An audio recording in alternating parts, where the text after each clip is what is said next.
Hace unos años atrás, un equipo de investigación analizó las obras literarias de 195 personas famosas.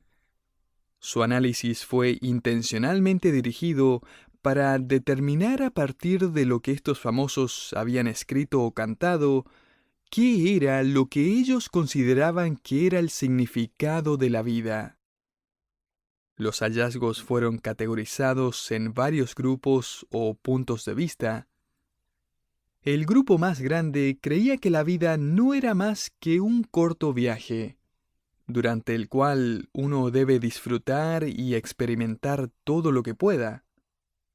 Estas personas incluían a Ralph Waldo Emerson, Sinclair Lewis y la cantante Janis Joplin, quien resumió su perspectiva sobre la vida en una de sus canciones diciendo: "Tienes que obtenerlo mientras puedes". Otro grupo de personas dijo que la vida en verdad no tiene ningún significado, así que no importa qué obtengas o no en la vida. Entre ellos estaba Sigmund Freud, Bertrand Russell y Clarence Darrow. Darrow resumió esta perspectiva cuando escribió: "La vida es un barco que es sacudido por cada ola y por cada soplo de viento. Un barco que no se dirige a ningún puerto ni muelle, sin timón ni brújula ni piloto, simplemente flotando por un tiempo y perdido en las olas". Se descubrió que otro grupo de famosos simplemente creía que la vida es como una lucha. Charles Dickens, Benjamin Disraeli y Jonathan Swift comunicaron esta perspectiva. Jonathan Swift describió: "La vida es una tragedia donde nosotros nos sentamos como espectadores y de vez en cuando actuamos nuestra parte en ella, y luego se termina". Muy esperanzador, ¿no es así? Otro grupo enseñó y escribió con el punto de vista de que cada uno de nosotros crea su propio significado de la vida. Realmente no existe uno, así que nos toca a cada uno de nosotros hacer uno.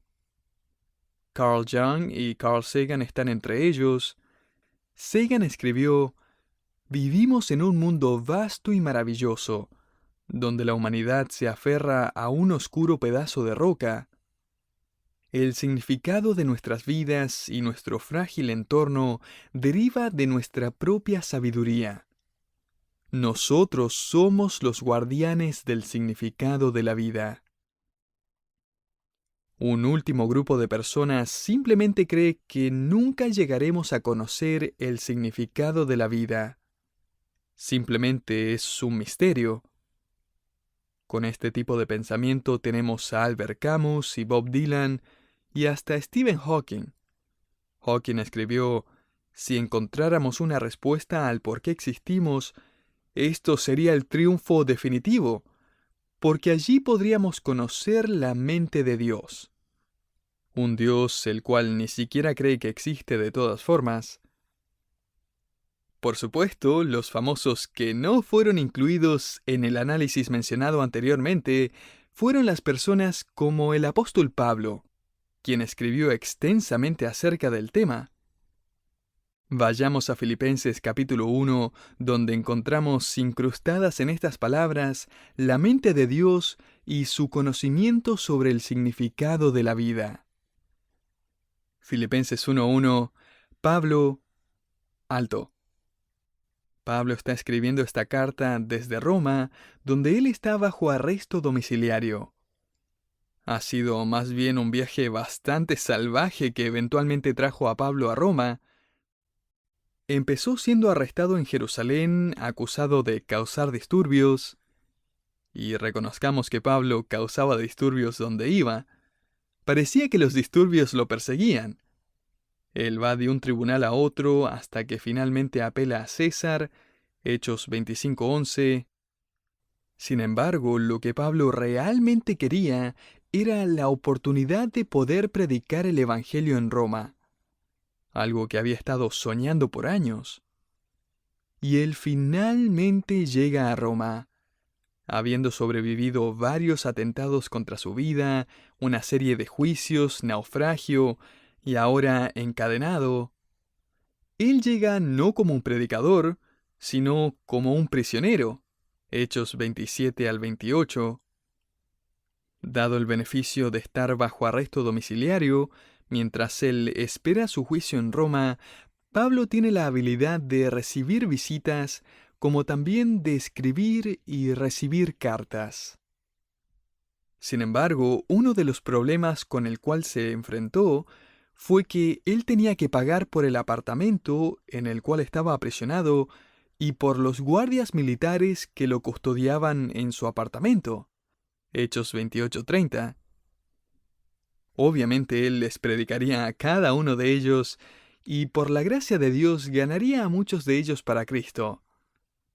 Entonces, para cuando llegamos al final de su carta a los filipenses, él va a decir: a todo esto, los guardias en la casa de César les mandan saludos. Así que Pablo ahora les escribe a los creyentes en Filipos con mucho afecto, principalmente, entre otros motivos, porque esta iglesia le ayudaba a pagar su renta y el salario de los guardias. Por eso, esta carta a los filipenses es una carta de agradecimiento de parte de Pablo para esta iglesia. Ahora, antes de continuar, debemos notar que hay una omisión en la introducción de Pablo en esta carta. Es fácil de pasar por alto, pero es muy significativo.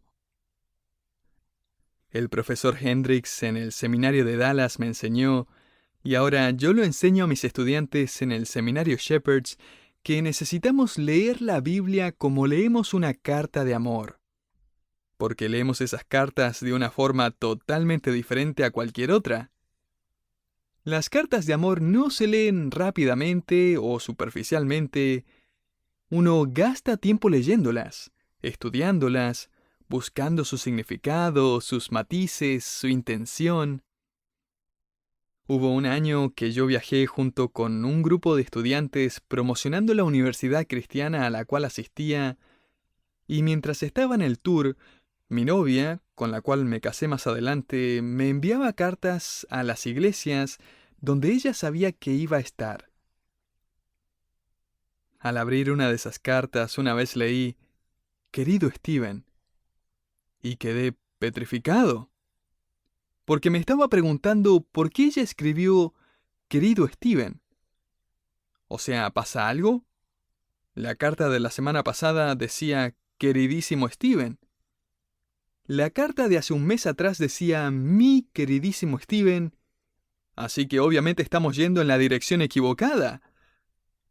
Me estoy cuestionando por qué dijo lo que dijo y apenas he leído el saludo inicial. Ni siquiera he empezado a leer el contenido de la carta. Querido oyente, deberíamos leer la Biblia de la misma manera. ¿Por qué Pablo dijo eso acerca de sí mismo? ¿O por qué no dijo algo acerca de sí mismo aquí? De hecho, si ha leído bastante la Biblia, probablemente ya se ha dado cuenta qué es lo que está faltando en este saludo. ¿Notó que no hay ninguna referencia al hecho de que él es un apóstol? En cada una de sus cartas, excepto por solo dos, Pablo comienza diciendo: Pablo, apóstol de Jesucristo. Esto ocurre en Romanos, 1 Corintios, 2 Corintios, Gálatas, Efesios, Colosenses. Pero aquí no. Solo Pablo. Uno se pregunta, ¿por qué? No se nos dice explícitamente, pero creo que si usted lee la carta a los filipenses, se va a dar cuenta de que Pablo no está escribiendo desde la perspectiva de una autoridad en la iglesia. Pablo está escribiendo desde la perspectiva de un amigo a sus fieles amigos. Y él hace algo más que también es bastante inusual. Él simplemente continúa escribiendo y presenta a otro hombre como si estuviera a su mismo nivel. Un joven. Note, Pablo y Timoteo. Como si dijera, escribimos esta carta juntos, lo cual no es cierto. Este es Pablo escribiendo, esta es su carta. Sin embargo, Pablo y Timoteo juntos habían comenzado esta iglesia en Filipos. Y Pablo aquí, con una gran humildad, aunque él es el líder y Timoteo es su colaborador, él otorga a este joven llamado Timoteo la misma importancia, por así decirlo. Esta carta viene de parte de él también. Esto es aún más significativo cuando consideramos quién es este hombre llamado Timoteo. La primera vez que Timoteo aparece en la Biblia es en el libro de Hechos. Vayamos al capítulo 16. Este es el capítulo que nos presentó a los miembros fundadores de la iglesia en Filipos. Ahora se nos presenta al cofundador de la iglesia, junto con el apóstol Pablo. Note el versículo 1. Después llegó a Derbe y a Listra, este es Pablo, y he aquí había allí cierto discípulo llamado Timoteo, hijo de una mujer judía creyente, pero de padre griego. Ese contraste tiene la intención de desconcertarnos un poco. Cuando Pablo llega a Listra, ciudad donde Timoteo vivía, la mayoría de los estudiosos del Nuevo Testamento creen que Timoteo tenía alrededor de 20 años.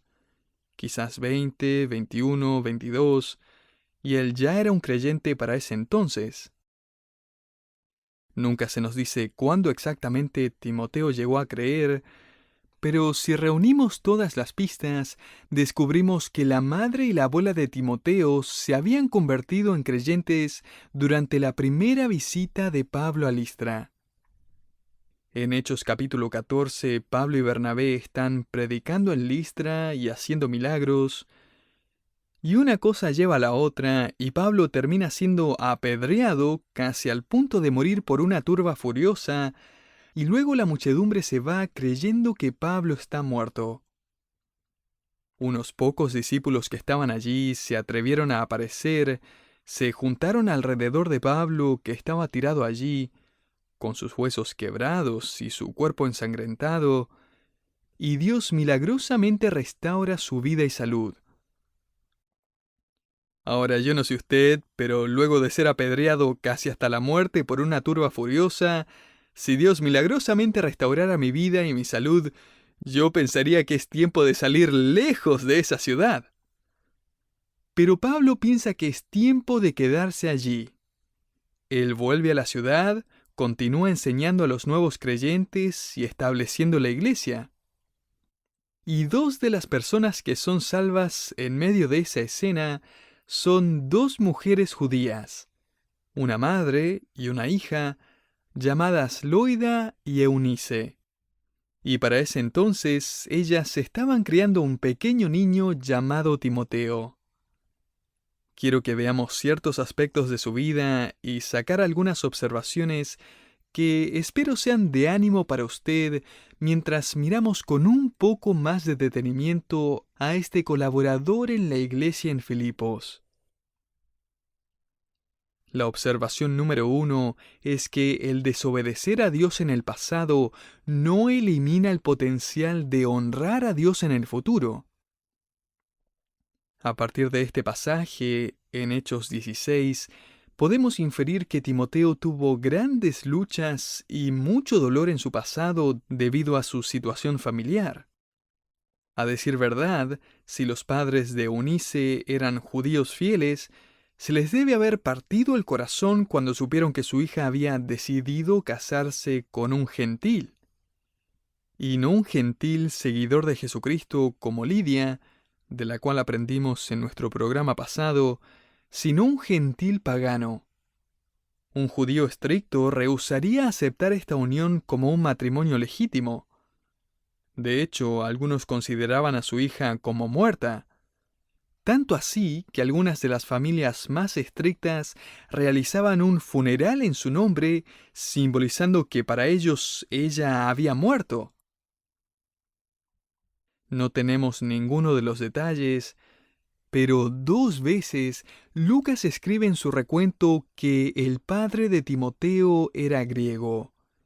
Hechos 16:1. De hecho, Lucas como que pone un claro énfasis en el versículo 3 diciendo: todos sabían que su padre era griego.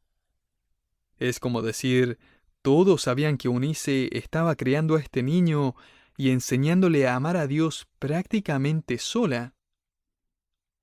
Eunice había desobedecido la ley de Dios al casarse con un no creyente, un gentil, y mucho dolor vino producto de aquello, sin duda. Pero evidentemente volvió a las Escrituras, y más tarde, cuando Pablo llegó a Listra, ella oyó el Evangelio y creyó en el Mesías. Es muy revelador a todo esto que ella le puso por nombre a su hijo Timoteo, que significa uno que honra a Dios. Como si Eunice estuviera implicando al nombrar a este niño, en este tipo de hogar, en este tipo de matrimonio, con este tipo de pasado, lo sé, yo no honré a Dios cuando me casé, pero quiero honrar a Dios ahora que soy madre y deseo que mi hijo lo honre también. Eunice ha descubierto el significado de la vida. No es simplemente casarse, no es simplemente tener un hijo, tener un hogar. Ella lo revela al ponerle el nombre a su hijo. Esto es de lo que se trata la vida. Y el deseo de mi corazón es ver que este pequeño niño crezca para honrar y obedecer y amar a Dios. Hay otra observación que vale la pena hacer concerniente a este futuro líder en Filipos. Número 2. La ausencia de un padre piadoso no elimina el potencial de tener hijos piadosos. Para el tiempo cuando Timoteo ya ha crecido aquí en Hechos 16, quizás con 21 o 22 años, él ya es conocido como un buen creyente, dedicado a la verdad de las Escrituras, gracias a la influencia de su madre y abuela. Pablo lo llama aquí en el versículo 1 un discípulo. Eso significa un fiel seguidor de Jesucristo. Su padre era griego y no compartía la fe de su familia. Si lo pudiéramos transportar al día de hoy, esto significa que su padre se habría quedado en casa en vez de ir a la iglesia, leyendo el periódico o viendo un partido en la tele. Pero la ausencia de un padre piadoso no eliminó el potencial de ser un hijo piadoso. Lo que nos lleva a la próxima observación, y es que la dedicación de una madre piadosa puede superar la desventaja de tener una familia dividida. Ahora, no me malinterprete, hay una bendición indispensable al tener el liderazgo espiritual de parte de un padre y esposo que sigue a Dios. De hecho, ese es el modelo que Dios planeó para nosotros. Pero ahora estoy hablando específicamente a madres, muchas de las cuales son solteras, algunas que han sido divorciadas, muchas que hoy no tienen un marido creyente o tienen un marido que no actúa como uno.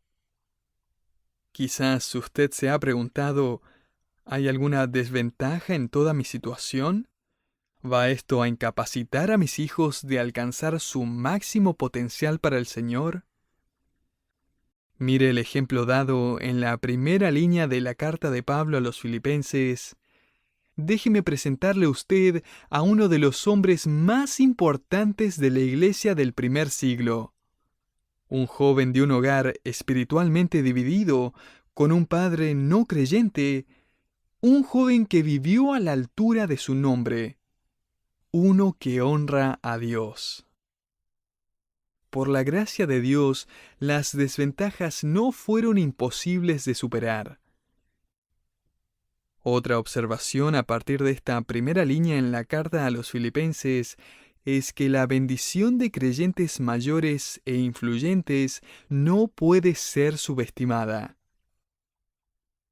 En una de las cartas de Pablo a Timoteo, nosotros hoy la llamamos Segunda Timoteo, Pablo escribe a Timoteo, hijo amado. Imagine lo que esa elección de palabras significó para Timoteo, quien había crecido en un hogar con un padre ausente o espiritualmente ausente. Pablo fácilmente lo podría haber llamado mi hermano Timoteo, mi amado compañero en la fe, pero no, mi amado hijo. No pase por alto esa elección de palabras. No podemos imaginarnos el gozo en el corazón de Eunice y su madre Loida. Ambas mujeres habían estado profundamente involucradas en la enseñanza del joven Timoteo. Y ahora ven cómo el apóstol Pablo toma la posta, por así decirlo. Él toma la responsabilidad de enseñar a Timoteo la palabra de Dios. Es el plan de Dios que esto sea como una carrera espiritual de relevos. Dios quiere que la iglesia, esta familia de creyentes, provea gente influyente en la vida de sus hijos. Déjelos a ellos también llevar la posta. Déjelos influenciar a sus hijos para la gloria de Dios. Si usted reúne las diferentes piezas de la vida de Timoteo, descubrirá que él es un joven piadoso fundamentalmente por la gracia de Dios, pero sería la gracia de Dios a través de una madre, una abuela, un apóstol y otros miembros de la iglesia que se preocuparon por él y querían saber cómo estaba. ¿Cómo le va al joven Timoteo? No puedo imaginar cuán alentador debe haber sido eso. Y a todo esto, Pablo no está simplemente escribiéndole a los filipenses aquí, en el comienzo de esta carta, él le está enviando un mensaje a Timoteo también. Note al final de la primera frase en Filipenses 1:1, Pablo y Timoteo, siervos de Jesucristo. La traducción siervos es una pobre traducción del sustantivo griego doulos, que significa esclavo. La verdad es que el idioma griego tiene varias palabras que pueden significar siervo o sirviente, pero doulos no es una de ellas. En el sistema de castas en los tiempos de Pablo, y alrededor del mundo incluso en el día de hoy, ser un esclavo significaba que uno no tenía derechos personales. Uno no era más que un bien personal. Un autor escribió acerca de unos documentos que fueron encontrados en unas excavaciones y datan de los tiempos de Pablo. Uno de estos documentos revela cómo un granjero ponía en su lista de bienes a sus esclavos bajo la categoría de herramientas parlantes, para ser distinguidos de los animales que eran categorizados como herramientas no parlantes. Aunque las responsabilidades de los siervos y los esclavos muchas veces coincidían entre sí, había una distinción clave entre estos dos. Los siervos eran contratados, los esclavos eran comprados. Así que, ¿qué está diciendo Pablo aquí? Yo no fui contratado. Yo no firmé por los beneficios del trabajo. Yo no me voy a quejar de los términos del trabajo, ni el salario, ni las horas de trabajo. Yo soy un esclavo. El suavizarlo es perder de vista el verdadero significado de la vida. Un autor escribió, es sólo cuando una persona se convierte en un esclavo de su creador que él puede comenzar a experimentar verdadera libertad. Otro autor de los 1800 lo puso de esta forma, esclavitud a Dios es la única libertad verdadera. Libertad no significa hacer lo que quieres, significa querer hacer lo que deberías hacer. Déjeme leer eso nuevamente. Libertad no significa hacer lo que quieres, significa querer hacer lo que deberías hacer. Pablo está redefiniendo libertad. Él está cambiándolo por completo. Pablo, el gran apóstol. Pablo, el renombrado plantador de iglesias. Pablo, el valiente misionero. Con Timoteo, el fiel compañero de ministerio de Pablo. Timoteo, el joven ahora preparado para tomar el lugar del gran apóstol. No, Pablo y Timoteo, esclavos de Jesucristo. En una ocasión, Hudson Taylor, hasta el día de hoy el pionero en misiones más reverenciados en la historia de la Iglesia, fue una vez presentado, siendo ya un hombre mayor, a una congregación en Australia, y allí el presentador lo introdujo con términos grandes y elocuentes. Él asombró a la audiencia con algunos de los logros de Hudson Taylor, y él sí que tenía varios logros. Él fue fundador de docenas de escuelas, cientos de iglesias. Él visitó y evangelizó en cada provincia de China. Él ahora empleaba a más de 600 creyentes chinos como misioneros.